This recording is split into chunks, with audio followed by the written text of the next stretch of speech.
नमस्कार, मैं राजेश पोलखोल बहुगुणा और आप देख रहे हैं पर्वतवाणी लाइव।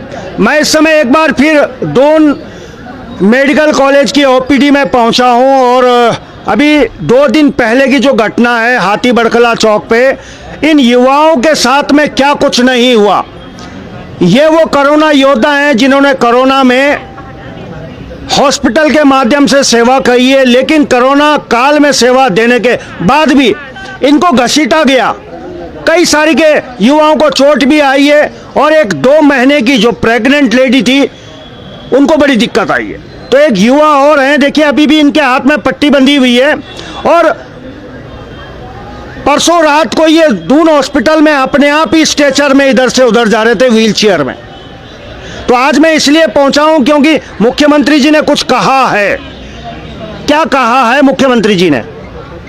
मुख्यमंत्री जी ने कल समाचार पत्रों के माध्यम से प्राप्त होकर 6 माह का जो अनुबंध है उसको जारी करने के लगभग उसमें पूर्णतः समर्थन में है। अब 6 माह का हम तो अपनी मांगों पे लेके अभी भी अड़े गए हैं। अगर कोरोना के दौरान हमने काम किया तो हमें नियमितीकरण का हक चाहिए। अब मांग क्या है? 6 महीने में आप मान रहे हैं या परमानेंट की मांग कर रहे हैं? नहीं, पहले तो हम मुख्यमंत्री जी से मुलाकात करेंगे, इस विषय में संज्ञान लेंगे, क्योंकि वो कोरोना योद्धा हैं। जिस टाइम पे सड़क पर जानवर नहीं रहते थे, कोरोना योद्धा अपना काम करता था। तो कहीं ना कहीं उनका अधिकार देने का फर्ज बनता है सीएम साहब को भी। जिस टाइम वो भी जब संक्रमण हुआ था, उनको कोरोना का संक्रमण महामारी की उसमें चपेट में आए थे, तो हमारी जो दून अस्पताल है, दून मेडिकल कॉलेज, वहाँ पे वो भर्ती थे। तो उनकी भी सेवा हमने दी है। हमारे योद्धाओं ने उनकी सेवाएं दी है उनको भी। तो कहीं ना कहीं दुर्व्यवहार नहीं करना चाहिए कि ऐसा सोचा व्यवहार कि 6 महीने बढ़ाओ, कि एक बार बढ़ाते बार बार लड़ने की जरूरत ना पड़े, अपने हक छीनने की जरूरत ना पड़े। ये तो गवर्नमेंट ने खुद सोचना चाहिए कि यार इतना हमारे जो योद्धा है हमारे कोरोना योद्धा, जब सरकार को जरूरत थी, सरकार ने बोला, हाथ पैर खड़े हो गए थे, फूल गए थे, तो उस टाइम पे हमने सरकार को एक कंधे से कंधे मिलाने का हमारा भी फर्ज बनता था और हमने वो काम किया है।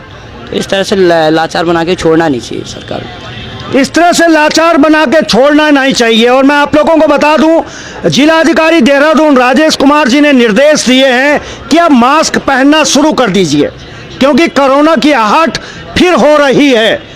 क्या ऐसा तो नहीं है कि कोरोना आ रहा है इसलिए अब इनकी याद आने लगी है? कोरोना की वजह से इनको याद किया जा रहा है, इनकी वजह से नहीं याद किया जा रहा है। यह आशंका मैं जता रहा हूं, क्योंकि कोरोना बहुत कुछ सिखा भी रहा है और बहुत कुछ बता भी रहा है। गौर से देखिए आप इन युवाओं को। ये वो युवा हैं जो 2 दिन पहले हाथी बड़कुल्ला पे रोक दिया गया था और वहां से ये सीएम आवास कूच करने की कोशिश कर रहे थे, लेकिन राज्य के युवा मुख्यमंत्री इन युवाओं से अभी तक नहीं मिले हैं। यह मैं मार्क कर रहा हूं इस लाइन को। लोग कहते हैं कि इस राज्य के युवा मुख्यमंत्री हैं, तो क्या ये सारे बूढ़े नजर आ रहे हैं आपको? ये कौम बूढ़ी है क्या? क्यों नहीं मिलते हैं राज्य के मुख्यमंत्री इनसे? इस राज्य का युवा सड़कों पर है और मुख्यमंत्री मिल नहीं रहा है। यह चिंता का विषय है। पुष्कर सिंह धामी जी, समझना पड़ेगा आपको लोग युवा कह रहे हैं, तो इन युवाओं के साथ में आप क्यों नहीं हैं? हम हमारा हक मांगते, नहीं किसी से भीख मांगते। बिल्कुल सही कह रहे हैं यही वो युवा हैं जिन्होंने आपको भी वोट दिया होगा और भाजपा को भी वोट दिया होगा। जी नमस्कार, क्या नाम है आपका? काजल नाम है मेरा। काजल नाम है सर। काजल, कितने दिनों से आप लोग यहाँ पे हड़ताल पे हैं? 32 दिन हो गए हैं। 30 से ऊपर ही हो गए। ये पूरा 30 मतलब 26 तारीख से हम बैठ गए थे, तो उस हिसाब से कल 31 दिन हो गए, मतलब उस हिसाब से 31 दिनों से 32 दिनों से यहाँ बैठे हुए हैं और स्वास्थ्य मंत्री एक बार भी सुध लेने नहीं आए इनका। कैसे स्वास्थ्य मंत्री हैं आप? कम से कम इनका स्वास्थ्य का हालचाल पूछने तो आ जाते, वो भी तब जब कोरोना काल में इन्होंने लोगों का हालचाल पूछा है। आप क्या उम्मीद कर रहे हैं? कल मुख्यमंत्री जी ने कोई बात बोली है, सहमत हैं उस बात से? हम लोग बिल्कुल भी सहमत नहीं है। अभी कोविड आ रहा है, इस वजह से उन्होंने हमारा 6 महीने का बढ़ा दिया है। वो भी इतना, हमने इतना 1 महीने से इतना धरना दिया, उसके बाद तो अगर कल को कोविड खत्म हो जाता है तो फिर हम क्या दोबारा धरना देने के लिए बैठेंगे? सिर्फ 6 महीने काम करने के लिए? जब हमारी ज़रूरत हो रही है तो हमें रख ले रहे हैं और जैसे ही हमारी ज़रूरत खत्म होगी फिर हमें हटा देंगे। तो हम यही चाह रहे थे कि हाँ, अगर ये हमें हमारा कार्य विस्तार कर दे और हमें नियमितीकरण दे दें, लेकिन ये तो अपने फ़ायदे के हिसाब से हमारा इस्तेमाल कर रहे हैं और कुछ भी नहीं कर रहे हैं। पहले इस्तेमाल करो फिर विश्वास करो। वो बिटिया कहाँ है जो 2 महीने से प्रेग्नेंट थी और उनके पेट पर लात मारी गई थी, ऐसा मुझे सुनने को मिला। कहाँ है वो? जी वो घर पे है, वैसे उनका प्राइवेट से ट्रीटमेंट चल रहा है, अल्ट्रासाउंड वगैरह कराया, लेकिन उनकी बेबी भगवान की दया से कहते हैं ना, भगवान बहुत वो होता है, वो देख रहे हैं जो भी हमारे साथ जितना भी कुछ हो रहा है, बट आज उनका बेबी सही सलामत है। और भगवान से हम यही दुआ करेंगे कि वो ठीक रहें। और अभी वो घर पे रेस्ट हैं, टेक रेस्ट ले रही हैं, बेड रेस्ट ले रही हैं। और हमारी जो दूसरी वाली जिनका हाथ भी फ्रैक्चर था, वो भी फिजियोथेरेपी ले रही हैं, अपनी ट्रीटमेंट करवा रही हैं। वो शायद हमारे अभी साथ नहीं है उपस्थित क्योंकि वो भी बेड रेस्ट पे हैं, लेकिन फिर भी वो हमारे साथ हैं। कितने लोगों को चोट आई थी परसों? जी हमारे साथ एक तो संजू कुरुंगा है, आप देख सकते हैं, ये अभी भी हॉस्पिटलाइजेशन में डिस्चार्ज नहीं मिला इन्हें। और एक आकांक्षा है जो घर पे हैं, और कविता है वो भी घर पे हैं, और जो प्रेग्नेंट लेडी थी श्रद्धा वो भी घर पे है। चोटें सबको आ रखी हैं, इंजरी सबको थोड़ी बहुत हो रखी है, क्योंकि धक्का मुक्की में कोई भी ऐसा नहीं है कि जिसको चोट नहीं आई है, सबको चोट आ रखी है। चलिए, सबको चोट आ रखी है, बस नेता खुशहाल हैं। थोड़ा मुझे रास्ता दे दीजिए, थोड़ा और पीछे आना चाहूँगा। इस राज्य का युवा यहाँ गर्मी में बैठा हुआ, और मजे की बात ये है, जिस दिन ये मामला हुआ था रात को यहाँ लाइट भी काट दी गई थी। ये बिना पंखे के और बिना उजाले के यहाँ थे। कमाल हो रहा है भाई, उत्तराखंड में गजब हो रहा है, सितम ढाया जा रहा है। क्या कुछ नहीं हो रहा है अपने उत्तराखंड में, ये सब कुछ हो रहा है। चलिए इधर बहनों से बात करते हैं। नमस्कार, क्या नाम है आपका? मेरा नाम नाजरीन है। हैं?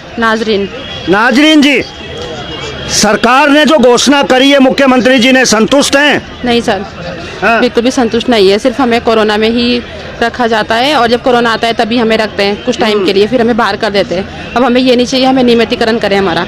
नियमितीकरण मांग जी रहे हैं। 2 साल हो गए हमें काम करते हुए कोरोना में। चलिए, अब ये धीरे धीरे सरकार से ये भी सीखने लगे हैं, नेताओं से ये भी सीखने लगे हैं, वादा खिलाफी से ये भी जानने लगे हैं कि नेताओं के चित्र और चरित्र अब ये अच्छे से समझने लगे हैं। अब ये झांसे में नहीं आने वाले हैं, ये भी समझ गए हैं कि कोरोना भी मौसम की तरह हो रहा है, आ रहा है, जा रहा है। और सरकारें कोरोना आता है तो इनको फुसला बहला कर ले आती हैं, और कोरोना कम हो जाता है तो इन्हें घर बिठा देती है। अब ये जागरूक हो रहे हैं। मेरे देश का युवा बदलने लगा है, मेरे देश का युवा जागने लगा है, और इस गर्मी में ये युवा बैठा है यहाँ। जी नमस्कार, क्या नाम है आपका? परमवीर सिंह रावत। परमवीर सिंह रावत, बहुत बढ़िया नाम है आपका, परमवीर। परमवीर मतलब? परमवीर सब पर भारी योद्धा। लेकिन कोरोना योद्धा यहाँ 32 दिन से बैठे हैं, और रात को लाइट काट दी जाती है योद्धाओं की, बिना पंखे के ये योद्धा रह रहे हैं। ये सरकारों में कौन से योद्धा बैठे हुए हैं? देखो सर, आश्वासन तो दे रहे हैं, लेकिन उसका कोई हल नहीं है। हमारे स्वास्थ्य मंत्री जी भी जो है उन्होंने बोला था कि हम जो है इन्हें बेरोजगार नहीं छोड़ेंगे, कुछ ना कुछ इनके बारे में सोचा जाएगा। उन्होंने भी आश्वासन दिया था, या विभागीय संविदा या किसी माध्यम से जो हम अपने ये जो है कोरोना वॉरियर्स को जो है हम इन्हें जो है ऐसा नहीं छोड़ेंगे। लेकिन केवल एक जुमलेबाजी हो रही है, जुमलेबाजी हो रही है। अरे भाई, कोरोना वॉरियर्स का मजाक मत बनाइए।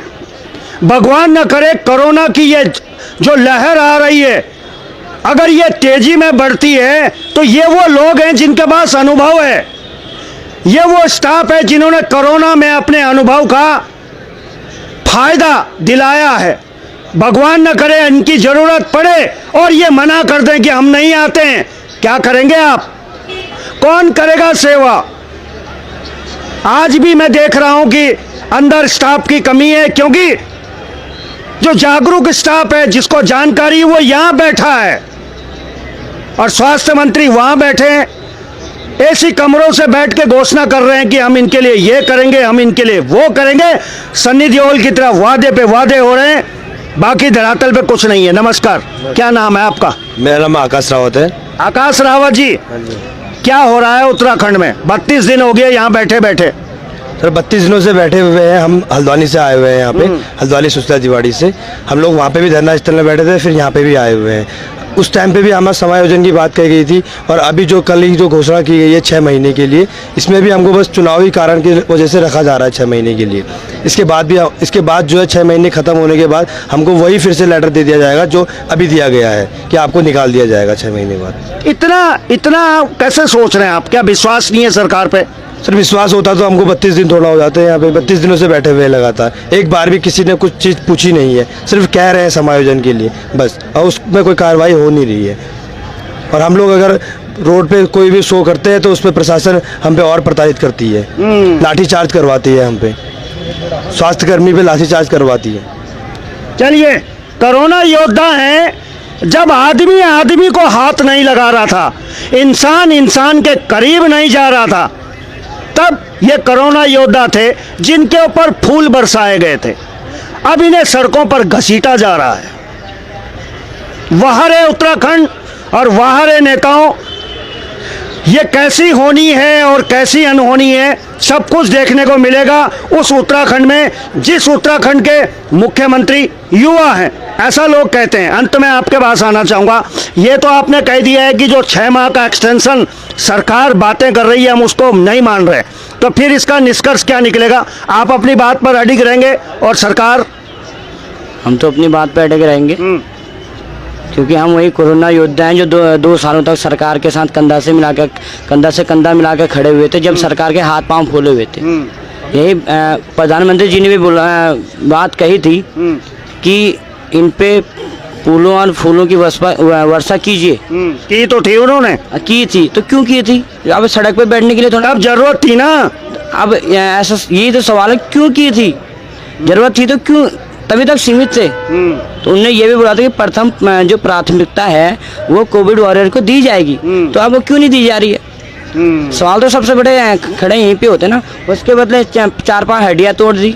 ये थोड़ा उसका वो है कि नतीजा कि यार कि पहले तुम 2 साल काम करो, फिर 4-5 हड्डियाँ तोड़ के फिर बैठा दो इनको। पंखे भी नहीं लगा रखे इन्होंने। ये तो फिर पंखे नहीं है। पंखे की दूर, यहाँ तो लाइट भी है ही नहीं। रात भर हम फोन की लाइट जला के बैठे रहते हैं, और हम पे तो केस भी लगा दिए। एक मिनट रुको तो सही, ये इंसान है, जानवर नहीं है। जितने लोग इस वीडियो को देख रहे हैं वो समझिए कि लोकतंत्र में अपनी बात रखने का हक हमें कानून ने दिया है, लेकिन इंसान और मानवता को देखिए। वो देखिए वहां पे वो पंखा खुद हाथ से हिला रही है। ऊर्जा प्रदेश में पंखे भी नहीं है। लोकतंत्र में अपनी बात रखना अगर कोई चाहे तो आपकी लाइट काट दी जाएगी, आपको ऐसे छोड़ दिया जाएगा, हड्डियां भी तोड़ दी जाएंगी। ये बता रहे हैं, मैं नहीं कह रहा हूं। वारे सरकारों, कम से कम पंखे तो लगा दो। अच्छा, पानी वानी पीने का कहां से इंतजाम हो रहा है? हम तो खुद ही 2-4 पैसे कहीं से कोई देता है तो पी लेते हैं। आपस में किसी ने जो साथी हैं, कोई पानी की बोतल ला गया या कहीं पे कोई पानी का नल दिख गया तो वहीं से भर लेते पानी की बोतल। चलिए, मैं सरकारों को सिर्फ ये कहना चाहता हूं कि देखिए, सत्ता और विपक्ष भी है। केस भी लगा दे गए हमारे ऊपर। केस लगा दिए? कितने? ये बलवा एक्ट लगा दिया, बताइए। बलवा एक्ट? अच्छा, कितनों पे लगा है? करीब 200 कर्मचारी हैं हमारे, जिनको हिरासत में लिया गया। अब क्यों किस वजह से, किसके दबाव में और किस वजह से? हम बताइए, इतने बड़े हम गुंडे तो हैं नहीं। कोरोना योद्धा हैं, कोरोना में काम किया है। अब अपनी मांग के लिए नहीं लड़ेंगे तो किसके लिए लड़ेंगे? हम तो कोरोना के टाइम में भी लड़े थे सिर्फ अपनी जनता के लिए। चलिए, उनका साथ देने के लिए लड़े थे हम, उससे कोरोना से लड़े थे। मंत्री जी से इस बारे में पूछने की कोशिश करेंगे, इस सवाल को तलाशने की कोशिश करेंगे कि इनके ऊपर बलवा एक्ट भी लगा दिया गया, या जब इन पे फूल बरसाए थे तब ये कैसे थे, अब ये कैसे हैं? कहीं ना कहीं कुछ तो गड़बड़ है। या तब ये सही नहीं थे या अब ये सही नहीं है। एक बार फूल बरसाते हैं, फिर बलवा एक्ट लगा देते हैं। ये वही है, ये बदले नहीं है, सरकारें बदल रही है। ये लोग वही हैं। तो चलिए लगातार इस मुद्दे पे हम लगातार पैनी निगाह रखेंगे और सरकारों को जगाते रहेंगे, क्योंकि यहाँ पे पसीना बहुत आ रहा है। वो देखिए वो बिटिया अभी भी पंखा कर रही है। जब सरकारों में और सरकारों के बड़े बड़े अधिकारी एसी कमरों में बैठे हैं, अभी भी बैठे हैं, बाहर तापमान 38 डिग्री और 42 डिग्री तक पहुंच रहा है, उस समय ये जो कोरोना वॉरियर्स हैं ये ऐसे हाथ से पंखा हिला रहे हैं, ऐसे ऐसे हिला रहे हैं।